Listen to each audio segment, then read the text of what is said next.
أهلا بكم مشاهدينا الكرام، أنا طاهر بركي أحييكم وأقدم إليكم سلسلة جديدة من برنامجكم الذاكرة السياسية. معنا في هذه السلسلة محمد عمر داوود زاي، وزير الداخلية الأفغاني الأسبق. أهلا بكم معنا معالي الوزير، في الواقع وزير الداخلية الأسبق والعديد من المناصب الأخرى نتحدث عنها في سياق هذه الحلقات، منذ انهيار نظام طالبان إلى عودة نظام طالبان طول 20 سنة الماضية. ونبدأ بالأسباب التي تعزو إليها انهيار نظام طالبان في 2001. هل فعلا لو سلم الملا عمر بن لادن لما كانت أمريكا اجتاحت أفغانستان؟ وما هو دليلك على ذلك؟ بسم الله الرحمن الرحيم. Thank you, my brother Tahir. Yes, I believe that the Americans would not have invaded if Mullah Omar handed over Osama bin Laden for justice in America. That's what he was wanted for. And my reason is that had that happened, that they have handed him over, practically Taliban would have become ally of the United States in the war on Al-Qaeda. So allies obviously will not invade. Moreover, before the 9/11 attack, there was a meeting in Islamabad. A U.S. Congress delegation was visiting, and I was attending that meeting as representatives of the United Nations. And there I was seeing that Taliban had a very soft corner to the Taliban. And they were saying they have stopped poppy cultivation. They have got rid of warlords, they are wiping out factions. So they were more hopeful that Taliban will do good things in the area of human rights also, which would mean that the US would have recognized Taliban officially. But then the 9/11 attacks happened a month later, and Mullah Omar refused to hand over Osama bin Laden, and the US invaded Afghanistan. معالي الوزير، هل كان لدى الولايات المتحدة الأمريكية خطة واضحة قبل الغزو لأفغانستان في 2001؟ هل صحيح أنه كان لديها نوايا لبلقنة أفغانستان لتقسيمها، وما الذي حال لاحقا دون ذلك؟ No, they didn't have a clear plan. It happened incidentally. It was an accident. And the U.S. Had orders from their boss, the U.S. Army and Special Forces. And they invaded the country. They arrived in small groups. They mobilized the factions of the Northern Alliance in the north of Afghanistan, and they mobilized two Pashtun leaders, Hamid Krzai in southwest and Abdul Haq in southeast. Abdul Haq was killed and Hamid Krzai survived, and he became the president. في موضوع الترتيبات التي كانت الولايات المتحدة الأمريكية تحضر فيها مع الأفغان، هناك حديث حضرته مع إمام علي رحمان، مع الرئيس حامد كرزاي، ومع فهيم خان السياسي الأفغاني الكبير الراحل. ما هي هذه الترتيبات التي يمكن الحديث عنها في هذا السياق؟ Throughout the first 10 years of the presence of the US, often Fahim Khan, who was the vice president, he claimed that he had reversed the plan of balkanization of Afghanistan. And he was telling a story that he was called in for an urgent meeting by President Imam Ali Rahman. He conveyed to him that he has received a call from President Putin, who in turn had received a call from President Bush, asking the Northern Alliance forces, by then under the command of Fahim Khan, not to cross over to the south, remain to the north of Hindu Kush, which Fahim Khan was claiming that he sensed that maybe they want a separate arrangements in the south. And he refused, and he crossed over to the south and took over Kabul, while Hamid Krzai took over Kandahar. Mullah Omar surrendered to him in Kandahar, and then there was the Bonn arrangement. In 2010, I mean 10 years later, there was a dinner informal meeting which the two presidents, President Hamid Krzai, President Imam Ali Rahman, Vice President Fahim Khan, and me as Chief of Staff of the President were present there. And President Karzai asked Imam Ali Rahman that how much truth was in that.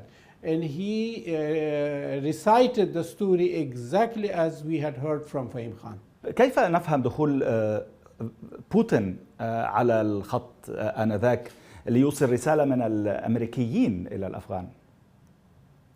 In those days, Putin had declared to be an ally of the US in the war against terrorism.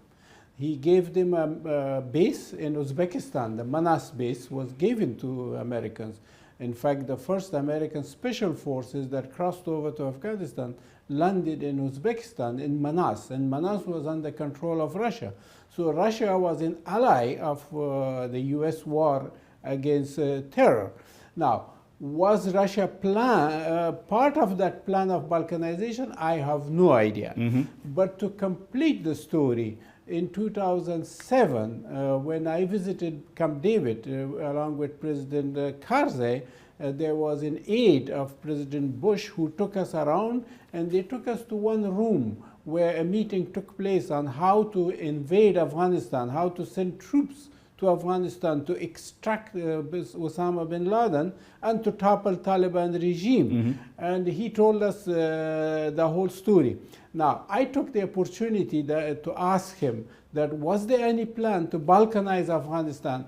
He flatly rejected. He said there wasn't anything like that on the table. We only wanted to extract Osama bin Laden and to punish Taliban for refusal to hand him over. ولكن يعني للأسف عاد وظل بن لادن هاربا ل10 سنوات أخرى قبل أن يقتل، ومن ثم عادت طالبان إلى الحكم بعد 20 عاما. ربما نتطرق إلى بعض أسباب ذلك في سياق هذه الحلقات. هذه الغرفة التي تحدثت عنها هي نفس الغرفة التي اتخذ فيها قرار دخول الولايات المتحدة الأمريكية في الحرب العالمية الثانية، ويعني كانت زيارة مهمة جدا سنعود إليها بعد قليل. ولكن كيف اختار الأمريكيون كرزاي ليكون رئيسا لأفغانستان؟ متى بدأت القصة؟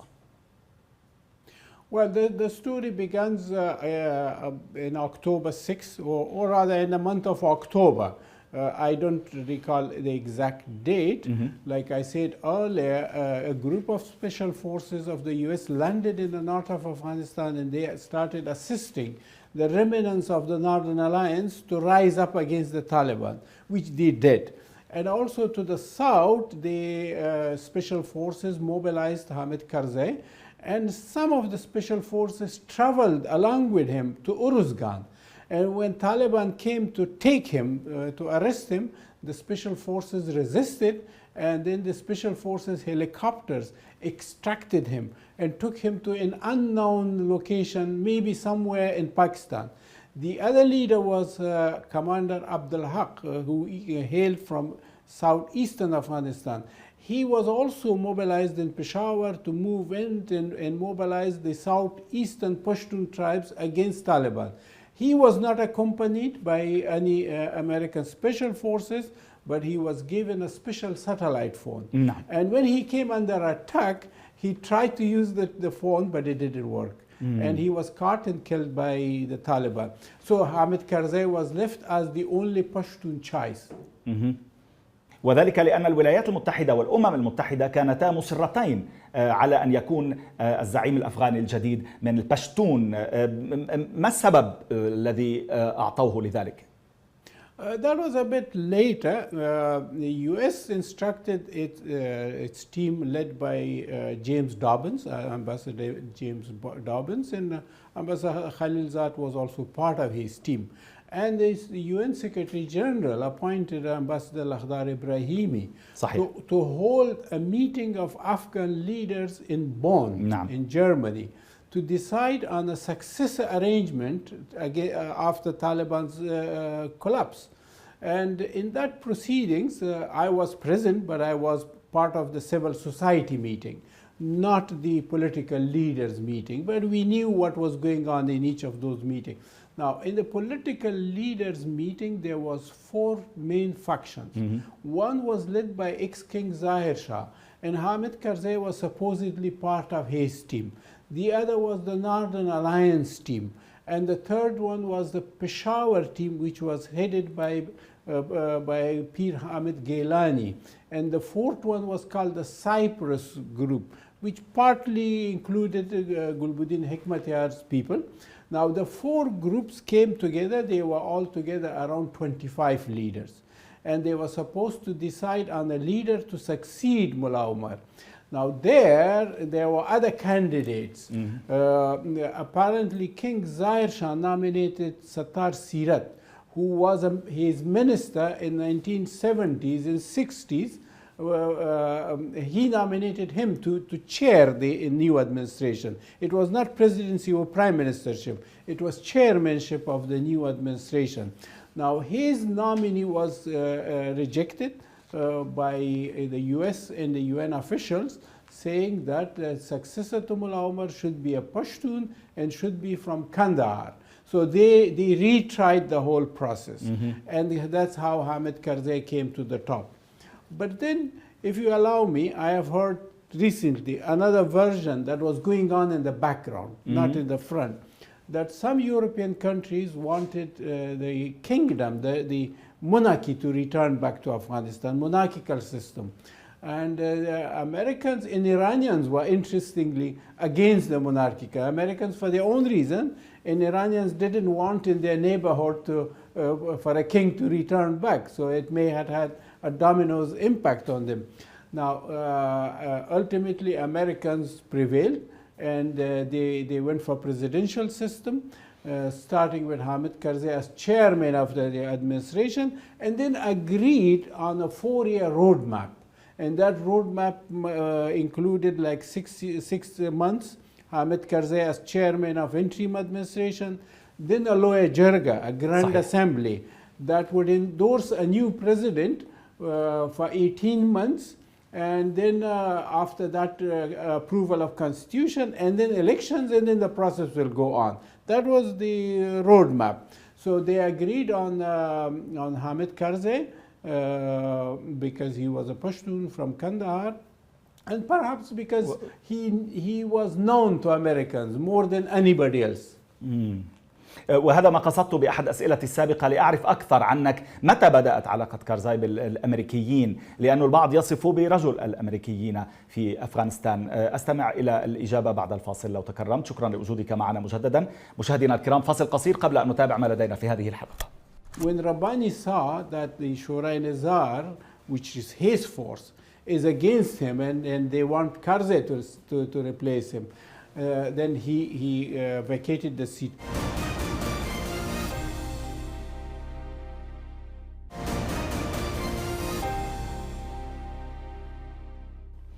أهلا بكم مجددا مشاهدينا الكرام إلى هذه الحلقة من الذاكرة السياسية، نتابع فيها مع محمد عمر داوودزاي وزير الداخلية الأفغاني الأسبق. أهلا بكم معنا معالي الوزير مجددا. كنت أردت أن أسألك أكثر عن طبيعة العلاقة التي جمعت الأمريكيين بكرزاي قبل 2001. متى بدأت؟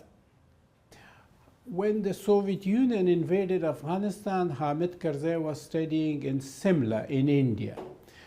Simla was the summer capital of the British Empire when they were ruling over India. So it's a very kind of Western culture there, and there's huge Western presence there. Now, after finishing Simla, he returned to Pakistan because Afghanistan was occupied by Soviet Union and resistance groups were headquartered in Peshawar and in Quetta. His family, his father lived in Quetta. He arrived in Quetta, and later on his father took him to Peshawar, introduced him to one of the Mujahideen leader, Professor Sabghatullah Mujahidi, and he started working with Professor Sabghatullah Mujahidi as his English language translator.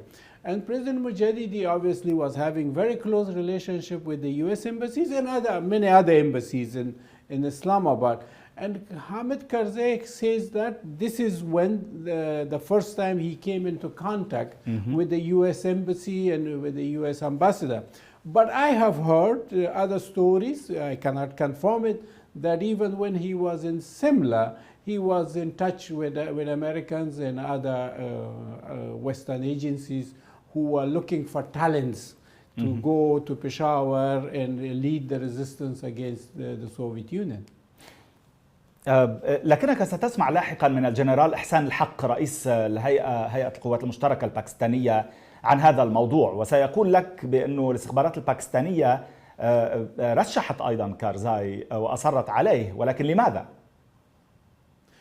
Yes, that I wouldn't know why, but in 2005, when Hamid Karzai was the president and I was his chief of staff, we traveled to Islamabad. And in a state dinner, I was sitting on the same table with General Ihsanul Haq.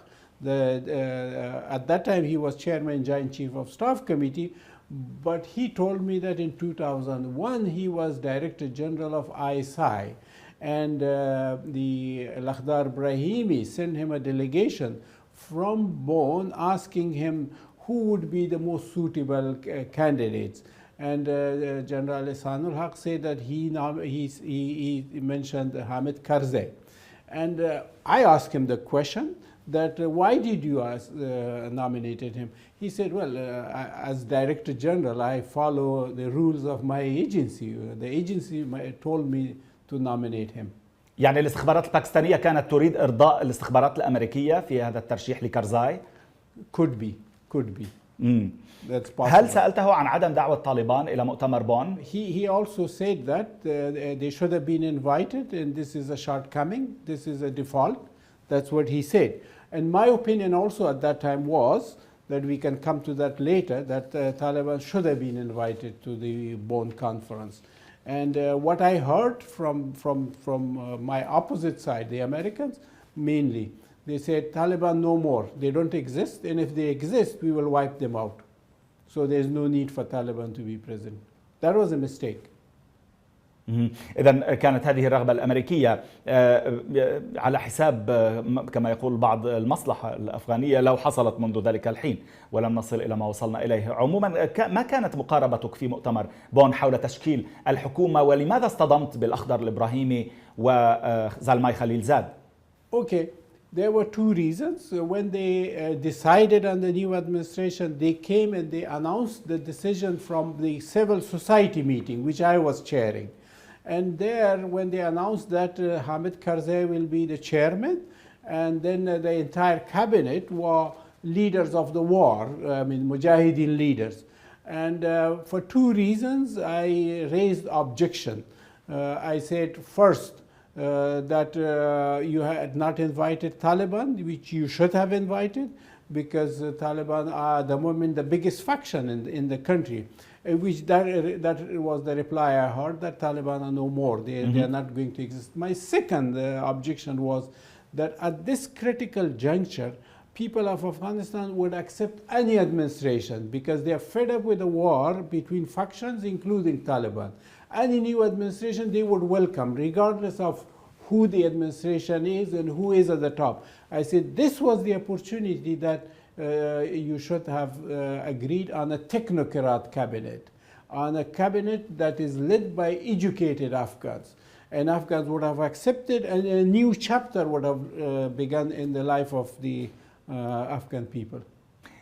هذا سيؤدي إلى معارضة الإبراهيمي لاحقا لك لتولي منصب في حكومة كرزاي، كيف حصل ذلك؟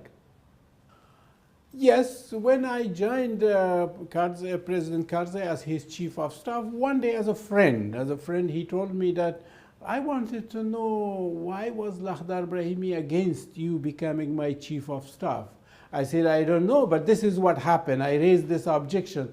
And I asked him how did he put it to you?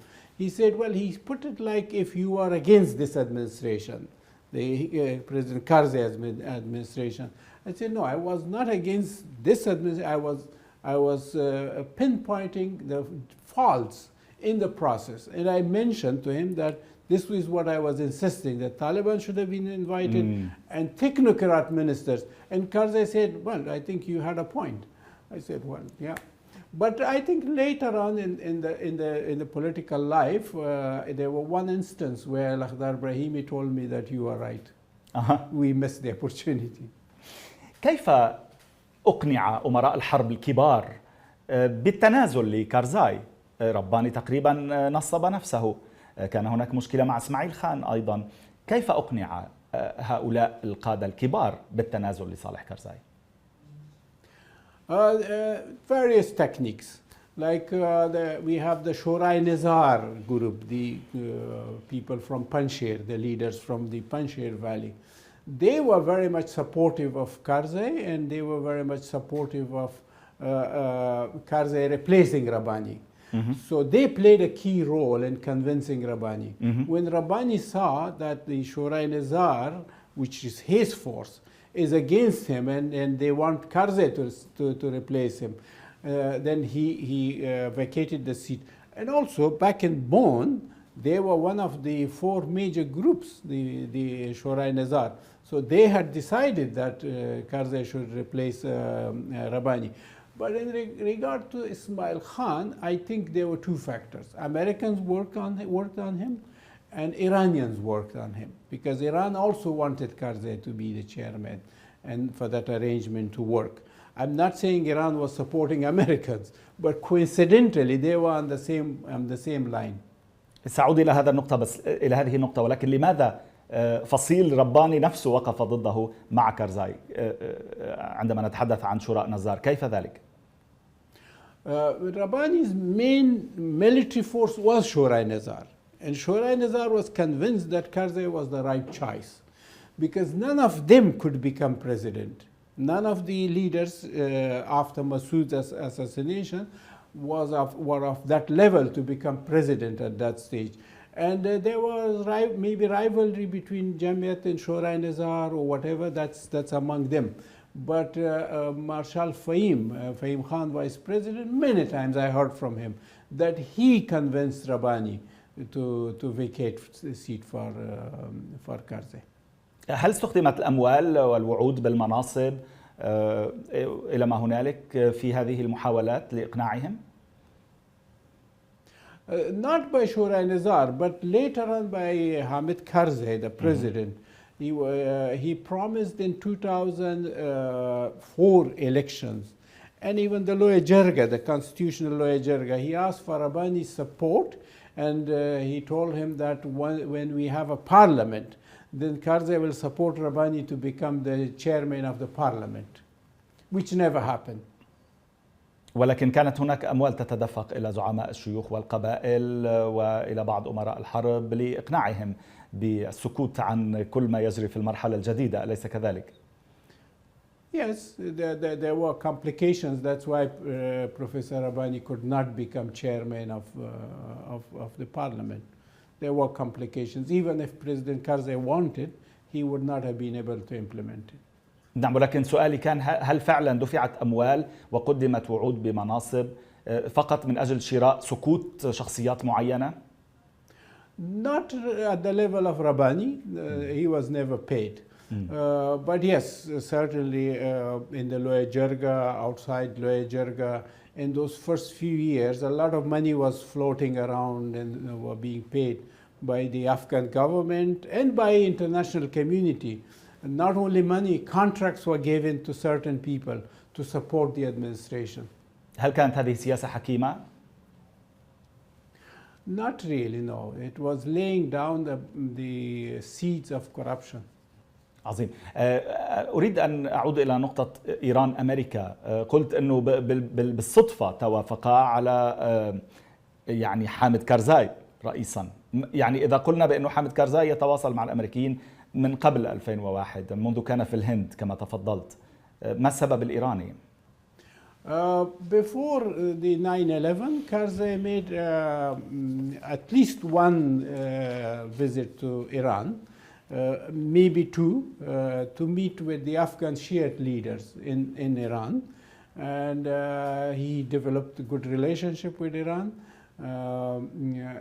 And then Iranians, not only for Karzai,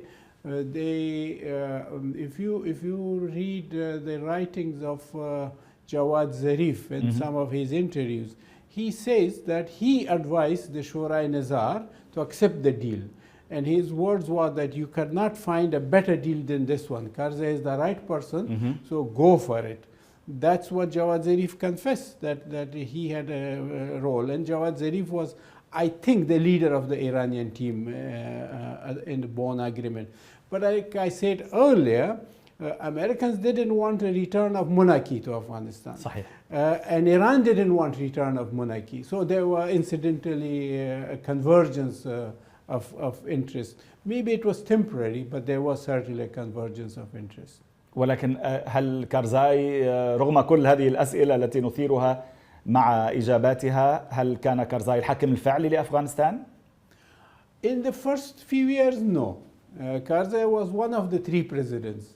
And in fact, there were another two half presidents also. But let's put it this way. There were Karzai, there was Khalilzad, and there was Lakhdar Brahimi. They were the three co-presidents. And I saw when I became chief of staff to the president in 2003, I was witness to many instances where cabinet would decide and the next cabinet meeting would reverse that decision and everybody would know that Karzai had received a call either from Brahimi or from Khalilzad. سؤال أخير، من هما نصفا الرئيسين الآخران؟ Well, the other two halves, there was NATO representative also. He also had a big say. شكرا جزيلا لوجودك معنا في هذه الحلقة الأولى من الذاكرة السياسية معالي الوزير. نتابع وإياك في بداية الحلقة المقبلة. سيكون لدينا جزء مخصص للبودكاست في هذه الحلقة ولكن تلفزيونيا. ننهي الآن مشاهدينا الكرام، هكذا نختم هذه الحلقة ونتابع على بودكاست العربية. ملتقانا تلفزيونيا الأسبوع المقبل مع محمد عمر داوودزاي وزير الداخلية الأفغاني الأسبق. أرجو أن تبقوا معنا. And upon arrival in Camp David, in the first informal chat, President Bush asked President Karzai, said they were calling each other my brother.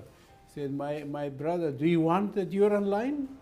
And Karzai was caught by surprise with that question. He thought a little bit and then he said, yes, I want it, but I know I can't get it.